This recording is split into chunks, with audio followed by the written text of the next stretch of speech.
collapse right in front of us and we give them a thump on the chest. So you can create a bio. Here is ICE's bio. You can see they've got just shy of 9,000 followers and gives a quick sense of what the mission is. You want to upload a photo. So is Peter here? Is Peter here? I emailed, when I found Peter was on Twitter, I said, Peter, you got to have a photo. I mean, his handle isn't even Peter Austin, it's @StatsResearch, which is just fine. But I think it would personalize it a little bit more, and people would be more likely to follow him if they actually knew what he looked like. It used to be an egg, and now it's these kind of it's this small egg with something hovering above it right now, a sort of a fake person. Celebrities, of course, have fun with this, but I don't know if you know that David Naylor is in fact on Twitter, and here is his. He's got his dog, Oscar, I guess is his name, and his bio is veterinary psychiatrist with a specialty in group feline psychodynamics, sometimes researcher and policy advisor. Here's a good example of somebody who doesn't take himself or his Twitter account too seriously, and it kind of makes it more fun to follow him and watch.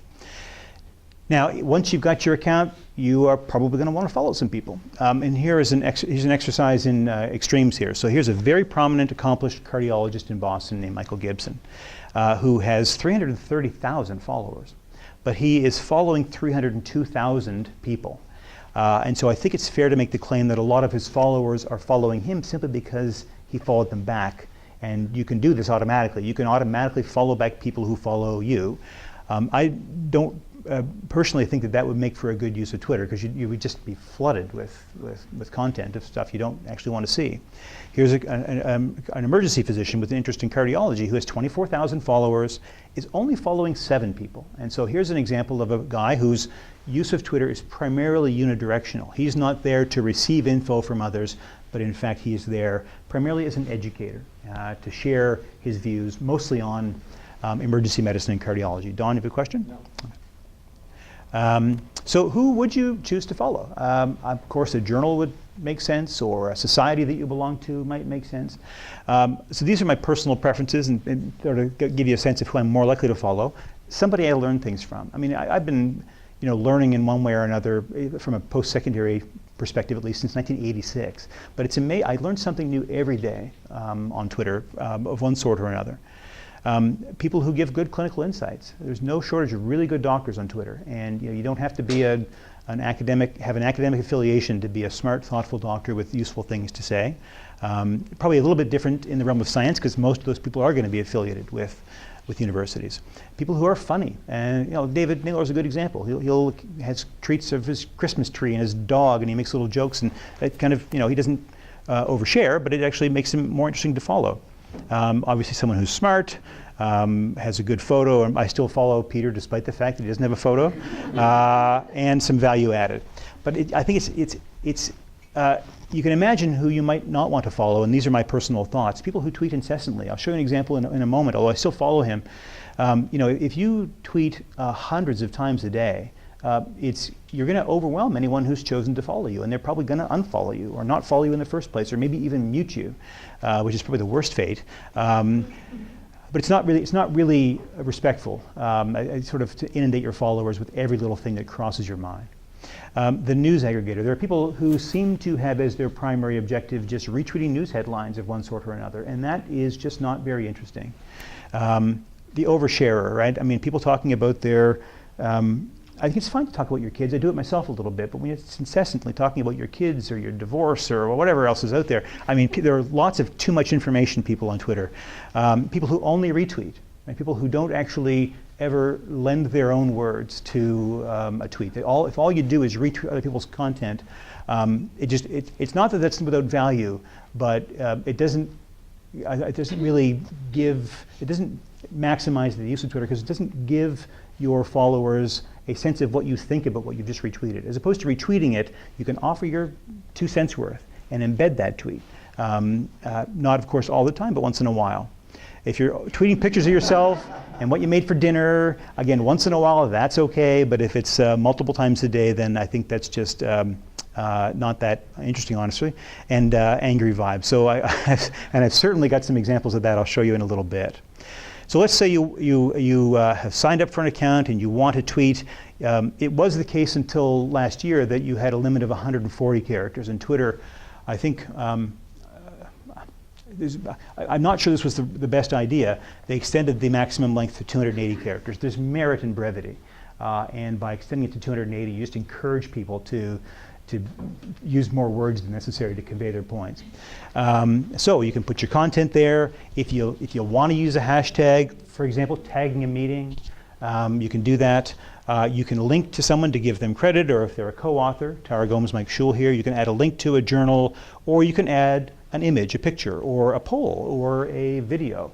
And after you've proofread the thing, you can just click tweet. And you can get a sense, by the way, this is a little circle here. You can see that I've got a little over 3/4 of my characters used. When that circle is closed, I am not able to tweet. I have to cut back on characters. So, yeah? So I get the hashtag. That's not a person, that's a meeting. So is no, that a hashtag is anything that is preceded with a number sign. And I think that they are grossly overused. I think you can do just fine on Twitter without ever using a hashtag, honestly. If you want to follow something, if you want to follow, for example, I woke up this morning, I noticed that there had been an earthquake off the southern coast of Alaska, and I looked in my tweet, I was worried there'd be a tsunami and people would die by the thousands. And so I clicked on the hashtag Alaska, and I was not following, but able to quickly see what was coming up on my Twitter with regard to Alaska. But the hashtag thing, honestly, I put it there for illustrative purposes. You could easily do without it. And honestly, they're a little bit of an eyesore, because you can see they first of all, they have a number sign, and English words don't have number signs in front of them.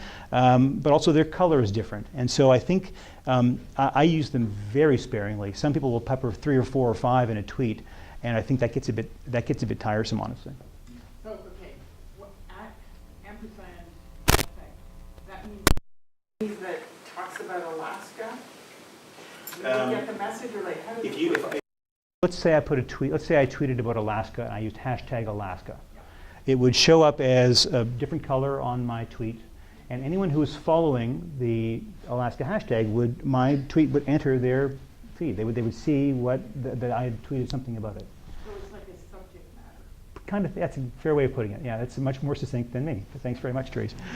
Okay, so here's you can get a sense of what happens to a tweet. I see your hand. I'm going to come back to it in a moment, since I've already come back to this slide twice. But I'm going to Calgary in November, and I take off my pager, which I'm still a bit of a dinosaur with the pager, and I put it in the tray. And the guy says, "Are you a doctor or a drug dealer?"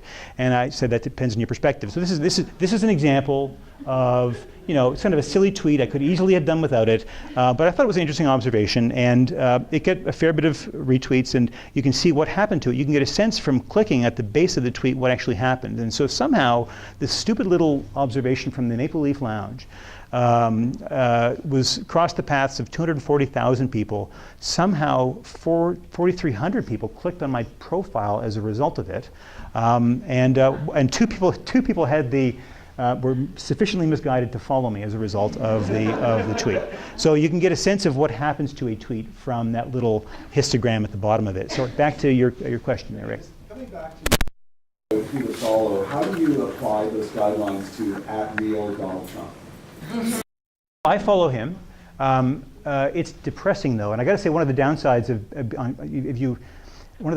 being on Twitter is just if you're politically active or interested in politics, and to watch the rolling disaster unfold in U.S. politics over the last, since his election in November of a little over a year ago. I follow probably 30 or 40 people who tweet, mostly left-leaning people who tweet, because I feel like I have to be aware of it. And every morning I wake up and he's tweeted some dumb thing and insulted somebody. And I'm not sure if I've answered your question. I mean, I follow him because I kind of feel like I have to follow him to see what stupid thing comes out of his mouth next. So there are some good things from Twitter. There are some bad things. And what are the bad things? I actually give a talk on Twitter for physicians. I've given it a couple of times now, and I crowdsourced. I said, so we all know what the good things are. I've talked about most of them. But what are some of the bad things? And by far and away, the most problematic aspect was that it's easy to spend a lot of time on it. It's easy to waste time on it. I've done this myself, and I've seen myself spend more time than I should. And it creeps up on you a little bit, right? And so there are no units on this for a reason, right? But the point is, I think that there's some sweet spot. I'm not sure where it is. It's very much something you set yourself. If I was Don Redelmeyer joining Twitter, it'd be down here somewhere. For me, it's probably up here somewhere. But the more you tweet and the more time you spend on Twitter per day, the more you have, the more you've accomplished nothing, right? It's nothing to be in a boring rounds, no offense to anyone watching, or be in a meeting and, just because it's in your pocket, you just pick it up and look at it. You might be in the grocery, standing in line at the grocery store, and you pull up your Twitter and you realize that, that 15 or 20 minutes have passed and you've just been scrolling through nonsense, and it's easy to waste time. And as a colleague once said, time is the ultimate currency and it's not renewable. So if you're going to use Twitter, I think you want to monitor whether or not you're crossing into the red zone there. There are criteria for substance use disorder from DSM-5. I think you could probably easily adapt these to Twitter. And so if you're at dinner with your kids and you're checking your phone, I mean, that's just a complete no-no in our house. But if you're doing things, if you're using Twitter to entertain yourself or educate yourself or follow news or whatever, it's easy to do it in an unhealthy way. And back to my Twitter friend Min. So Min, he is very active, and you can here's his profile. Okay, so he's a pre-hospital retrieval doc. He has 305,000 tweets, and he joined in 2011. So that tells you that he tweets about 140 times per day. Now these aren't just open tweets to everybody. He might be engaging back and forth, interacting with people. But that's you got to sleep for 6, 7, 8 hours. You got to presumably go to the bathroom at some point. I mean, I guess you could tweet in the bathroom if you wanted. But this is I don't know him personally, but I think at some point Twitter use becomes aberrant, and this must be pushing it a little bit. It's clearly what he wants, but it's not something that I would personally want. Misinformation. You see a lot of this. I mean, just look no further than the bots that are retweeting Donald Trump and whatnot in the U.S. But I mean, here's an example with regard to the opioid crisis. A few years ago, in early 2017, talk about this opioid W18. And I, in fact, myself, thought that this was an opioid because that's what the media said it was. And so I make the point that this 4 kilograms they found is theoretically enough, given how potent it is, to kill the entire population of Canada. Well, it's not an opioid, and I didn't realize that when I issued this tweet. I actually went in afterwards and issued a short Twitter thread explaining why W18 isn't an opioid. It still gets reported as one, but here's a good example of me myself contributing to misinformation on a pretty big public health issue.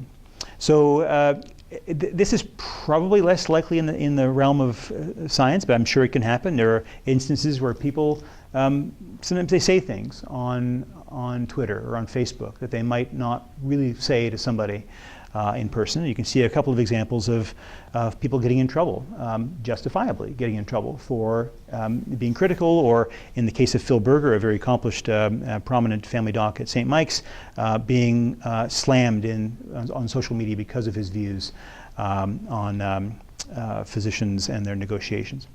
So privacy breaches, this is comical. So Jeremy Hunt's the health secretary in the UK. He actually posted a selfie, this Twitter picture of him in a hospital, and what you can't see is on the board here in the back, the patients' names were there. Now they've been blurred now for the picture, but he actually incited a bit of an uproar for that, justifiably so, right? I mean, if all the people who shouldn't be tweeting patient information, the Minister of Health might be, or the Health Secretary might be one.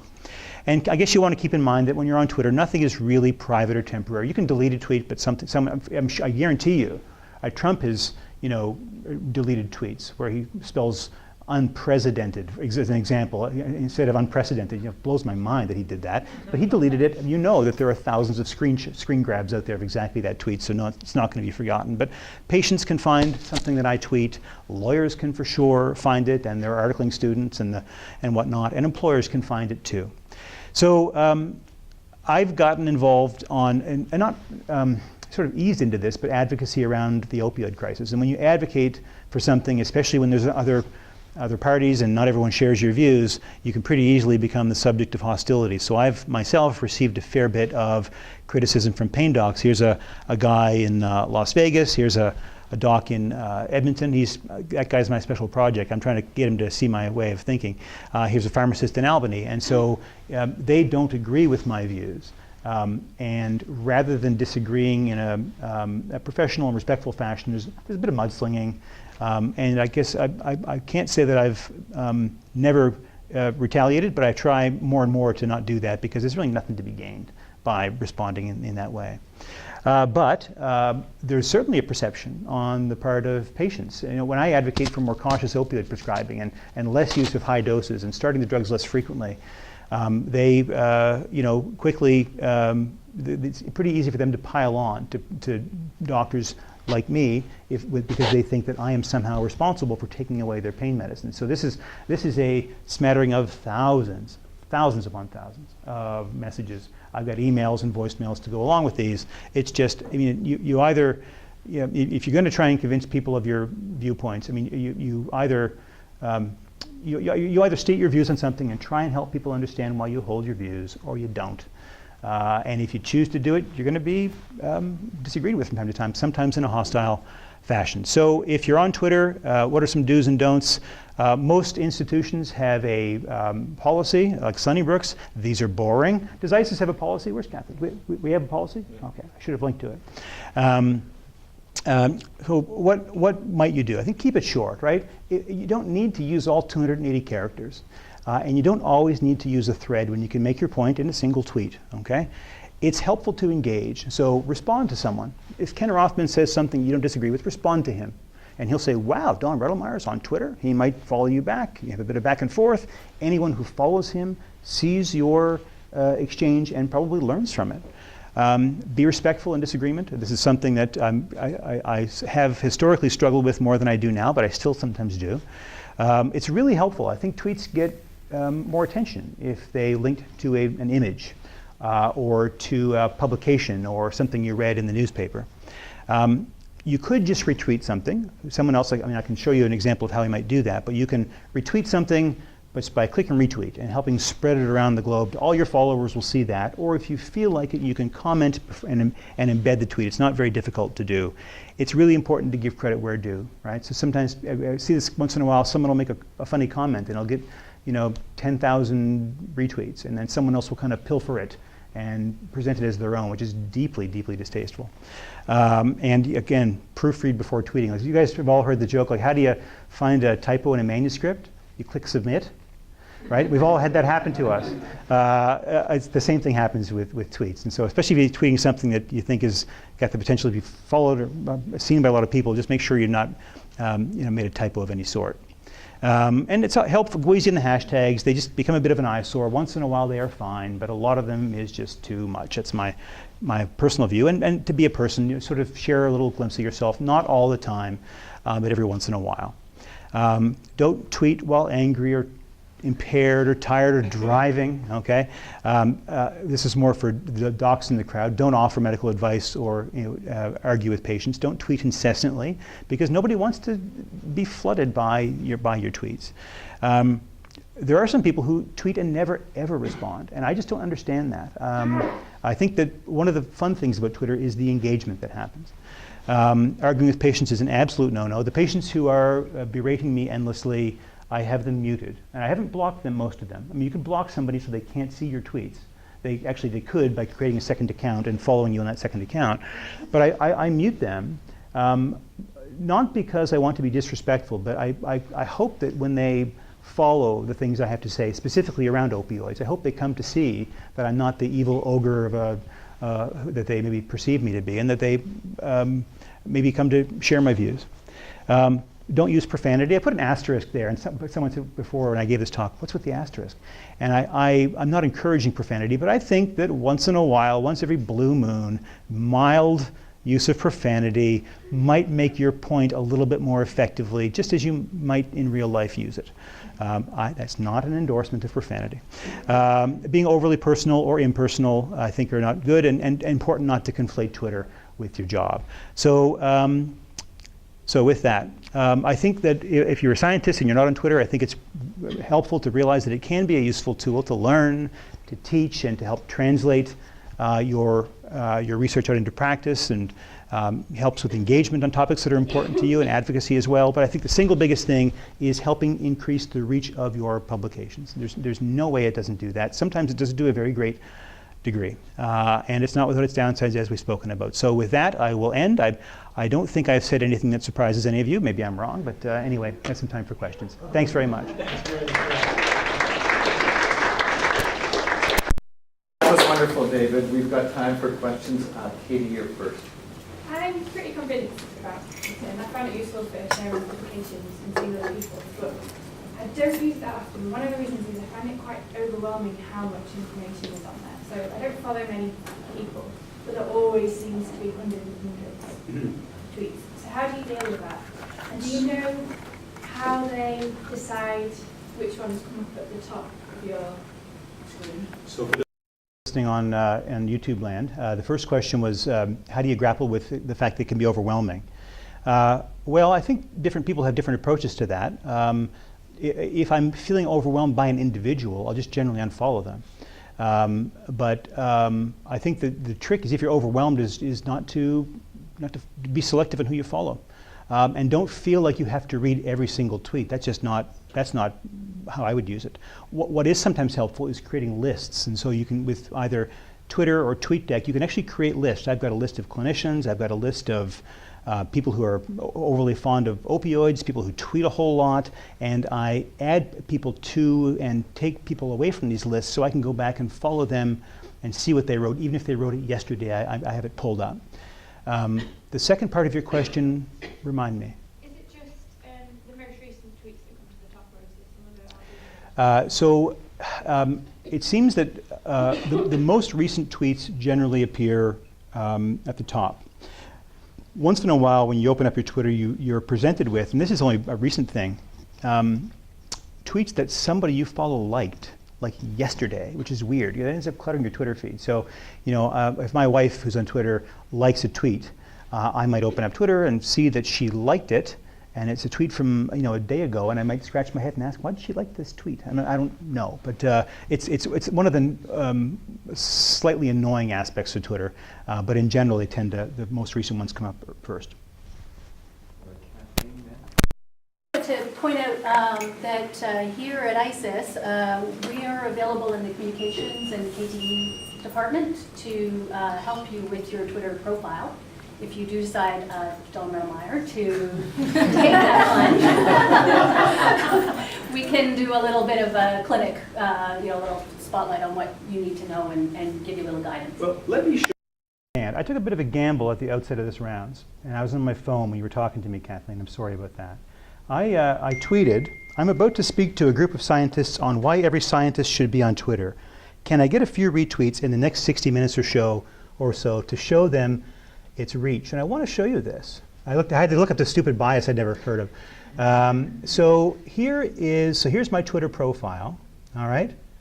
I'm not following Barack Obama. I probably should. There's a pinned tweet. That tramadol thread is at the top of I've pinned it there, so anyone who follows me will share my dislike of tramadol. But here's this tweet from 51 minutes ago. Now look at this, 1,700 retweets. This gives you a sense, and it has crossed the paths of, in less than an hour, 73,000 people. So this gives you a sense of obviously it's a bit contrived, but it gives you the sense of how quickly something can spread when you use it effectively. So I just checked my phone because if it was retweeted 3 times, I wasn't about to show it to you. Anyway. At the back, yeah, I don't know your name. Oh, hang on. How did you get verified?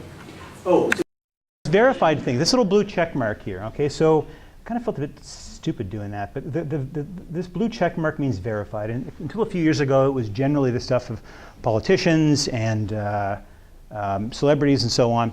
And I think Twitter may have even charged money at the time. But a year or so ago, they allowed anyone to apply to be verified, and it was a simple 5-minute, just fill out some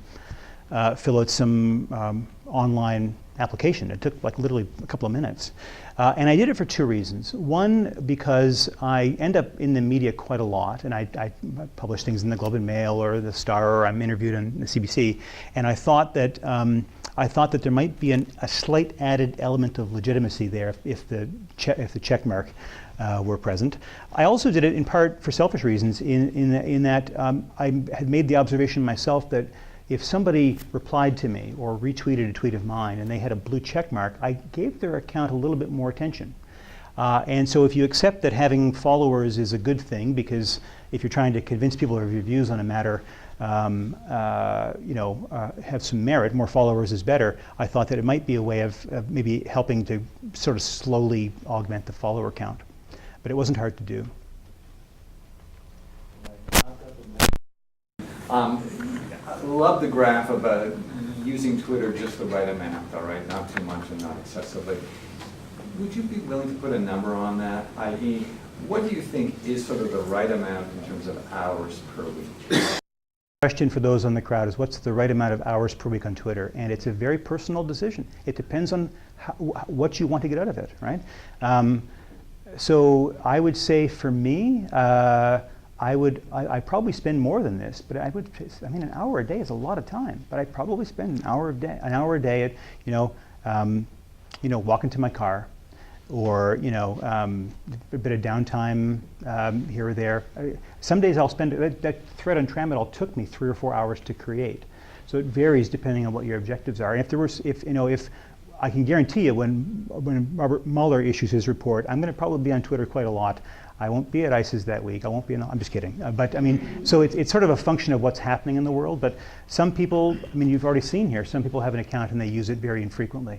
Some people use it too much. I have had days where I've spent an unhealthy amount of time on it, and I haven't shown you this, but I bought an app. I paid $40 for this app called Freedom that locks me out of Twitter for as long as I want. I can just go on and click, and I want the next 4 hours to not be impeded by this stupid Twitter machine. And I click, and I'm good. So, the answer to your question is very personal. I can't, it's like how much running on a treadmill should I do, Dr. Redelmeyer? Right? My answer is 0. Your answer is not. Yeah. Follow up to that, what proportion would you say is you reading your feed versus you contributing spontaneously versus you commenting on things? So for me, I definitely spend more time reading than sending out tweets.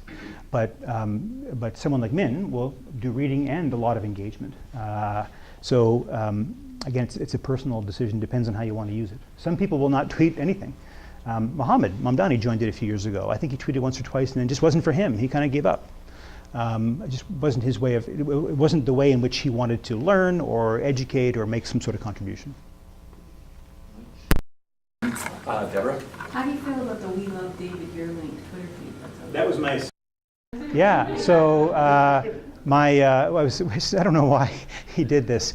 We love Juurlink. It's in there somewhere. Anyway, he thought that was very funny, and I think I maybe even took a screen grab of it, and he actually retweeted a bunch of my tweets.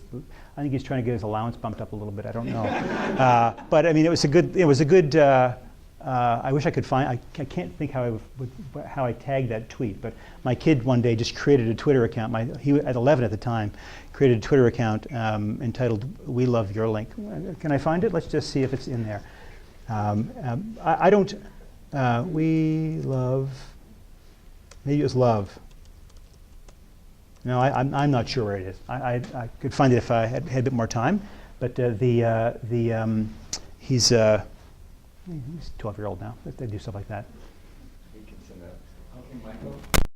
So, Dave, your Twitter bio tag, you look super casual, behind a bookshelf. How do you link up who took that photo with Peter Austin? Like, can we get Peter in a very similar type situation to get a picture of his Only comes from within. Yeah, he has to want it, right? So I'm happy to take a picture with my phone. He could put it up. He's got a great picture on his ICES website. He could easily transpose that. So the real question I had is, with that, something I've never quite understood.